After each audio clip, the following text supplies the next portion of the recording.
Welcome to the Varahi real estates. మీరు ఇంకా ఛానల్ని సబ్స్క్రైబ్ చేయనట్లయితే సబ్స్క్రైబ్ చేసుకోండి. అట్లాగే రియల్ ఎస్టేట్కి సంబంధించినటువంటి మరింత ఇన్ఫర్మేషన్ కోసం ఈ ఛానల్ని ఫాలో అవ్వండి. ఇప్పుడు మనం చూస్తున్నటువంటి ఈ ఏరియా అనేది గజ్వేల్ ప్రజ్ఞాపూర్ దగ్గరలో ఉన్నటువంటి ఏరియా ఇది. ఇప్పుడు ఇక్కడ కనిపిస్తున్నటువంటి మెయిన్ రోడ్ ఇది హైదరాబాద్ టు కరీంనగర్ వెళ్ళేటువంటి రాజీవ్ రహదారి ఇది. చూడొచ్చు మనం ఇక్కడ ఇది మెయిన్ రోడ్ నుంచి మనకు ఫస్ట్ బిట్ అనేది సేలింగ్ అయితే ఉంది. టోటల్ వచ్చేసి 3000 స్క్వేర్ యార్డ్స్ అయితే మనకు సేలింగ్ అయితే ఉంది. ఇది మెయిన్ రోడ్. ఇది మెయిన్ రోడ్ నుంచి ఫస్ట్ బిట్టే మనకు సేలింగ్ అయితే రావడం జరిగింది.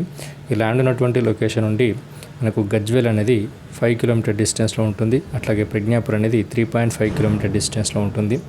ఈ ల్యాండ్ ఉన్నటువంటి లొకేషన్ నుండి రాబోతున్నటువంటి త్రిబులర్ అనేది 1 కిలోమీటర్ డిస్టెన్స్లో ఉంటుంది.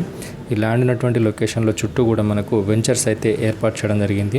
ఇది ఇక్కడ మనకు అక్కడ చివరి వరకు మనకు బౌండరీ ఏదైతే కనిపిస్తుందో ఫ్రీ కాస్టింగ్ వాళ్ళు, ఇది మనకు సేలింగ్ ఉన్నటువంటి ల్యాండ్. ఇది హాస్పిటల్స్ కానీ, హోటల్స్ కానీ, రెస్టారెంట్స్ కానీ, కమర్షియల్ ప్రాపర్టీస్కి ఈ సూటబుల్ ల్యాండ్ ఇది.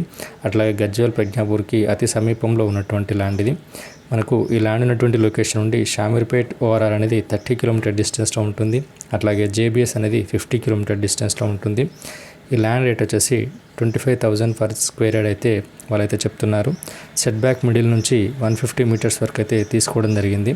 ఈ ల్యాండ్ కనుక మీకు ఇంట్రెస్ట్ ఉన్నట్లయితే డిస్క్రిప్షన్లో ఇచ్చినటువంటి నెంబర్ని కాంటాక్ట్ అవ్వండి. Thank you for watching this video.